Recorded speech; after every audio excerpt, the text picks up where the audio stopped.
It all starts with a warning that says no minors allowed past this point. Soon we realize we're inside the hangout spot of the Jimmies, a group of teens who blindly follow their leader Jimmy Crystal. The Jimmies corner a small kid named Spike. They insult him, laugh at him, humiliate him, and tear into him, calling him names and putting him through cruel bullying. But then a strong voice shuts them up. It's the group's leader, Jimmy Crystal, reminding them that what's about to happen isn't a game. It's a fight to the death with no mercy and no compassion. Then Jimmy Crystal starts praying to his father, who he calls the Dark Lord, Satan himself. In a serious voice, he asks him to look at the boy and decide if he's worthy of proving his value. All the Jimmies bow their heads in respect, honoring the Dark Lord, also known as Old Nick, who they believe is Jimmy Crystal's father and the living form of the devil. So little Spike is forced to face one of the Jimmies. The guy, being bigger and stronger, beats him brutally and seriously hurts him. Then, laughing at him, he says it was all just a game, mocking him as he walks away.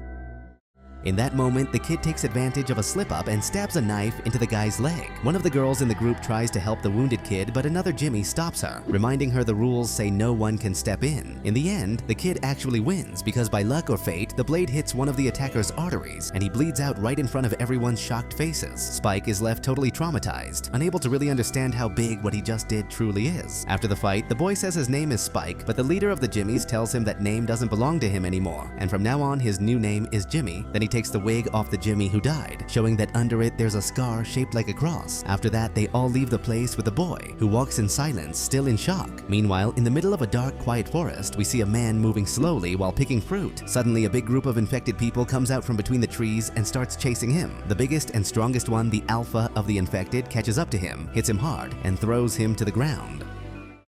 Then he grabs him by the head and with brutal strength kills him and celebrates with the others like it was some kind of glorious victory. Meanwhile, we see Dr. Ian Kelson take a pregnant woman who was infected out of the shelter and carry her body far away from the place. At the same time, Samson, the infected one we saw hunting earlier, feeds on what's left of his victim, and in the middle of that savage moment, he hears Dr. Ian's voice softly singing while he carries the woman's body. Curious, Samson starts following him from a distance, watching him slowly and carefully. The doctor notices he's there and gets ready to be attacked, but instead of running, he uses a special device that injects morphine into the infected man to leave him helpless. Then he starts talking to him and tells him his name is Samson. He explains he called him that because of his huge size, his insane strength, and his hair, and because he saw him become the new alpha when he went to the forest to hunt. Dr. Kelson adds that Samson owes him one for making him feel good with that substance, but right after that he laughs and says he's just joking, that in reality he doesn't owe him anything.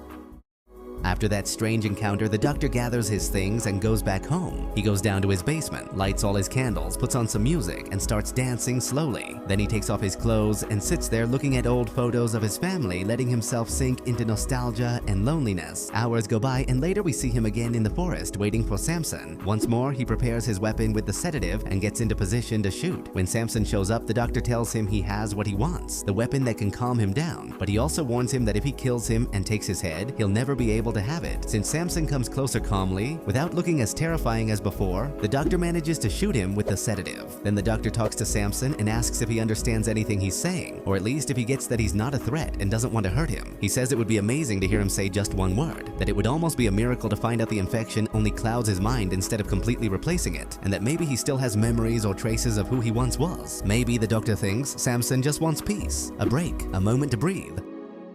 The doctor also says there's nothing wrong with having peace or taking a moment to rest. Trusting that idea, he injects himself with a sedative and falls asleep next to Samson. Hours pass, and when the doctor wakes up, he's shocked to see he's still alive and unharmed. But Samson is gone. Happy, Dr. Ian Kelson goes back to his basement to make more sedatives. While he's working, Samson shows up carrying deer heads as an offering. From that moment on, Samson starts visiting him often to get his sedatives. They sit together, spend time, dance, and even let the rain fall on them. Samson, amazed, feels the drops hit his hands and moves them in wonder, and that fills Dr. Kelson with joy. Elsewhere, we're shown a tree covered in skulls like a dark monument. Later in the forest, 3 people decide to explore the area and split up to move faster. While picking fruit from the trees, they spot an infected nearby and hide, but the oldest one, named Yonu, isn't scared. He says that if they're seen, he'll shout to distract them so the others can run. The others take off and Yonu stays behind to face it, but the infected hear him, rush toward him, and he is killed.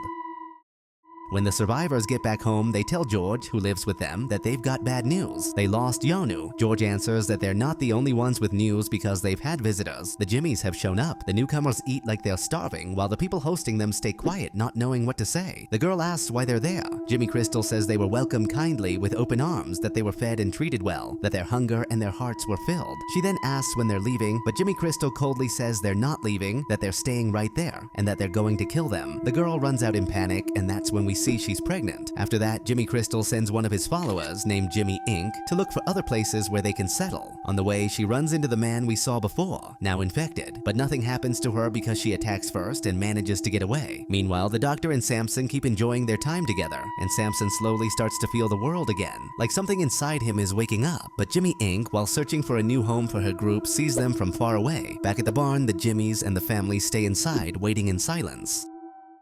Jimmy Crystal starts telling his story. He says Old Nick saw that humanity had failed and that there was no salvation left. So Old Nick released the demons, the infected, and God did nothing because he was invisible. That's how the world of men became Old Nick's land, and his kingdom turned into hell. Then Old Nick spoke to his favorite son, whose name was Jimmy Crystal, and told him he would be his right hand, and that he would have 7 fingers, and each finger would be a claw. That's why only he would be his heir, and those 7 fingers would hold up his crown. Jimmy Crystal then presents himself as Old Nick's favorite son, and says they travel across the land looking for souls for their father, giving charity to people. Finally, he reveals that his 7 fingers are the Jimmies. Then Jimmy Crystal steps forward and announces with a twisted smile that the act of charity will be the taking of the shirts. His words fall like a sentence. Right away, they start going after them without mercy, while people scream and stare in terror. The boy can't handle what he's seeing. His stomach turns, he runs out and throws up in the hallway, shaking. Right at that moment, Jimmy Inc. shows up. She has just come back from looking for a new place for the group. She looks at him coldly and tells him to stay right there, to take a deep breath and calm down, because this is only the beginning. Back with Samson, we find him at the Tower of Skulls, surrounded by bones whitened by time, standing next to the Doctor. The wind whistles through the remains like ancient voices. The Doctor, serious, tells him they need to talk. He admits that the medicine he's been giving him isn't just one thing, but a mix of many substances, though the strongest of all is morphine. But there's a problem. With the dose he uses, he only has enough left for 2 more weeks, and for the last 28 years, he has walked more than 120,000 kilometers looking for it, without finding a single drop more. So that strange piece he found with him is doomed to end. Even so, he says there's something else he can offer, a different kind of peace, a home by his side, a peace that doesn't depend on bottles or needles. He believes that's why they became friends, and in a low, almost trembling voice, he tells him that if Samson gave him his consent, even with the smallest sign, he would help him rest forever. He talks about it like it's an act of love, and in that moment, the miracle happens. Samson slowly opens his mouth like he's remembering how to speak and says just one word, moon. The Doctor freezes, his eyes filling with tears. That one word is worth more than all his years of searching. Meanwhile, Jimmy Crystal gathers his people and points at Tom, the guy who had gone into the forest with a pregnant girl. He says he needs strong fingers, worthy of holding Old Nick's crown. He orders Tom to choose one of the Jimmies to fight. If he wins, he takes that spot and will also be called Jimmy. If he loses, he'll receive charity, and if he refuses, he'll also get charity. Tom accepts, knowing there's no way out, and chooses Jimmy Ma. Jimmy Crystal raises his arms and prays again in the name of his dark father. The fight begins, but Tom has no strength left. His punches are slow, weak. Jimmy Ma hits him without mercy, knocks him down, humiliates him. When he's about to finish him, he stops, gives a cruel smile, and asks Jimmy Crystal for permission to go even further. Right then, a shadow jumps from behind. It's the pregnant girl, who saw everything. With a scream full of rage and despair, she throws herself at Jimmy Ma and kills him, stopping the horror, even though she knows that by doing this, she has just signed her own fate. But they see her, and now everyone goes after her. Chaos breaks loose. Tom, still hurt and barely standing, drags himself to a gas tank and, with the last bit of strength he has, lights it. The fire explosion wraps around several of the Jimmies. Screams fill the air. Like that, Tom wounds Jimmy Crystal's fingers, his most loyal followers, marking them with fire and pain. Spike and Jimmy Inc. were outside when they hear the screams. They run to see what's happening and find the Jimmies on fire, running around like burning shadows. One of them falls to the ground and dies, taken by the flames. Meanwhile, the pregnant girl manages to escape. The kid sees her running, and then the leader orders him to go after her. Spike runs and catches up to her. He begs her to take him with her, says he doesn't want to stay in that cursed place, but she, terrified, hits him to push him away and keeps running without looking back. Spike stays there, watching her disappear between the trees, then walks back with his head down. Jimmy Crystal explodes with rage when he sees that Spike let the woman get away. His voice booms like thunder as he says he will call on Old Nick to ask about the boy, but Jimmy Inc. steps in. Jimmy Inc. reminds him that they can't call on Old Nick whenever they want, that Old Nick only shows up when he feels like it. She says she's seen him, that his skin was red, that he was old, and that he stood beside a pillar of skulls. At his feet there was an alpha, kneeling like a lamb before its master. That's why she says they must let Old Nick decide the boy's fate. Meanwhile, the doctor keeps researching. He reads his books, checks old notes, but suddenly he realizes it's already daytime. Alarmed, he goes out looking for Samson. At the same time, the Jimmys are following him. They watch him from far away. Jimmy Crystal realizes that there really is an old man that fits that description, and even though he knows he's been lying this whole time and that Old Nick doesn't exist, he wants to keep his loyal followers, so he tells them that Old Nick is there. They ask if they're going to go meet him, if they'll get to see him, but Jimmy Crystal says he has to talk to him alone first. He orders them not to move. Then Jimmy Crystal walks forward by himself, step by step, until he stands in front of the huge tower of skulls, where the silence feels like a curse and every bone seems to whisper stories of death. Jimmy walks slowly toward Dr. Kelson, his eyes full of fear and hope at the same time. He looks at him like he's standing in front of something holy and terrifying. With a shaky voice, he asks if he is Old Nick. The doctor looks at him, tired, and with deep sadness tells him no, that he's not any god and not any demon. He explains that if by Old Nick he means Satan, then he's wrong. He's just a man, nothing more. He points at the Tower of Skulls and tells him it's not an altar, it's a monument for the dead, a clumsy way to remember people no one ever cried for. He explains that his skin looks like that because of the iodine he puts on every day to kill the virus that causes the infection. Then he says something that shakes him. The infection didn't come from hell, it came from science, from human hands that tried to play God and failed. After that, the doctor realizes that Jimmy Crystal doesn't just believe in the devil, he lives for him. But when Jimmy talks about his father, his voice breaks. He admits that he's never really seen him, that he only hears him sometimes like a whisper inside his head. A voice that guides him, pushes him, tells him what to do, and that scares him even if he won't admit it. Far away, the kid Spike talks with Jimmy Inc. With his innocence already broken, he tells her that maybe Old Nick is nothing more than a weird, lonely old man, and that they should just leave him alone. Jimmy Inc. wants to believe that's not true, but something inside her starts to doubt. She remembers that when Jimmy Crystal looked through the binoculars, he never really said he saw his father. He only said he felt him, and for the first time she wonders if everything they followed isn't just one huge lie. Meanwhile, Jimmy Crystal keeps talking to the doctor. He tells him he used to live near a church when it all started, when the infected came like a dark tide. He says his father walked among them, guiding them like lost sheep, and that he kept repeating one line he never forgot: charity is home. That was the last time he says he ever saw him. Then he lowers his head and admits his fear. His followers think the doctor is Old Nick. If he says he isn't, he could lose them, and if he loses them, they might kill him. His voice doesn't sound like a prophet anymore. It sounds like a man trapped.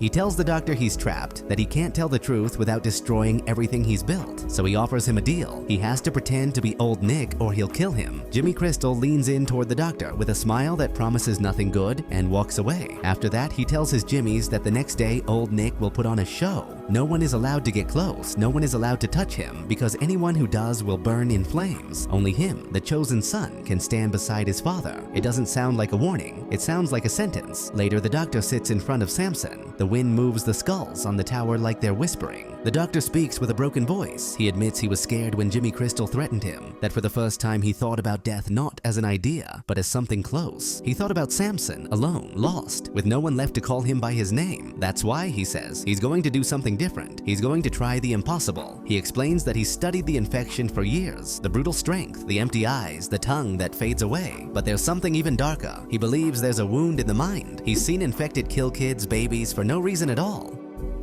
That can only mean they see things that aren't real. A doctor would call that psychosis, and if it's psychosis, then it can be treated. He's not sure, but he wants to try, because Samson isn't just a monster, he's someone who said moon, and that changes everything. He hands him some pills he made himself. He asks him to take them, to trust him, not as an infected, not as a patient, but as a friend. At dawn, Spike moves like a shadow between the trees. He wants to run, he wants to live far away from that group, but suddenly an infected shows up in front of him. Spike doesn't run. He fights with everything he's got left, with fear, with anger, with desperation, and he wins. He kills it. Then one of the Jimmys shows up. He thinks Spike is trying to escape. He yells that during his test to join the group, Spike cut his best friend's leg, and that today he's gonna pay for it. He raises his weapon to kill him. Spike closes his eyes and gives up, but death doesn't come. What comes is Jimmy Inc., his only friend. She jumps on the Jimmy and kills him without hesitation. She stands there looking at Spike, still breathing hard, and softly tells him that now he is her only friend, her only company in a world that has no mercy left.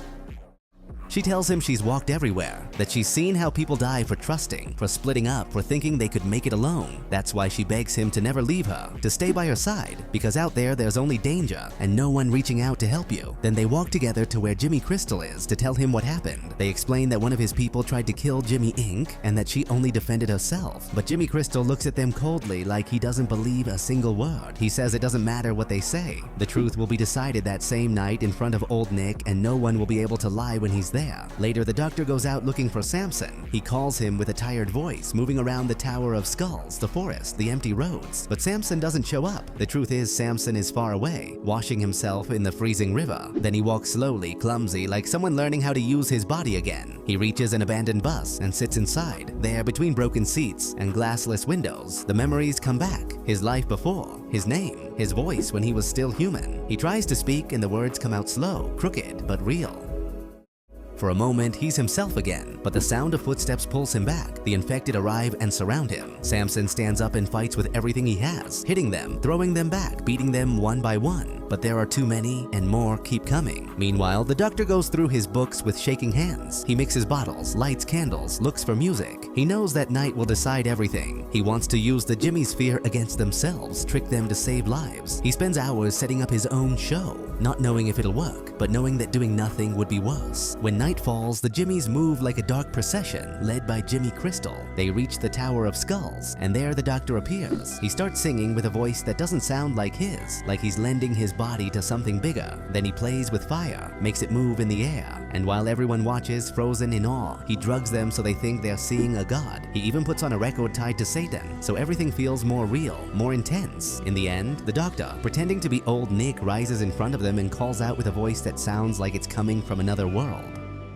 He tells them he is the Dark Lord, that he has returned to speak to them, and that his son must have his loyal fingers, the Jimmys, obeying every single word he says. Then he looks at Spike and recognizes him. After that, he announces he has one last request. The fingers must kill Jimmy Crystal, just like they once sacrificed Jesus. He says that will be the act that seals their faith. But Jimmy Crystal isn't stupid. He watches him, listens to him, and suddenly he smiles. He understands it's all fake. He steps forward, shouts that this man is no god, that it's all a lie, and before anyone can stop him, he stabs the doctor. Blood hits the ground and the silence breaks. The Jimmys hesitate, looking at each other. Then everything explodes. Some rebel, some scream, some attack. In the middle of the chaos, Jimmy Inc. makes a choice. She goes after the other Jimmys one by one, all of them except Spike. With her eyes full of tears and rage, she walks up to the wounded doctor and tells him she'll do one last thing for him, that she'll carry out his final order. Then she walks toward Jimmy Crystal and kills him, ending the man who led them down a road of blood and lies.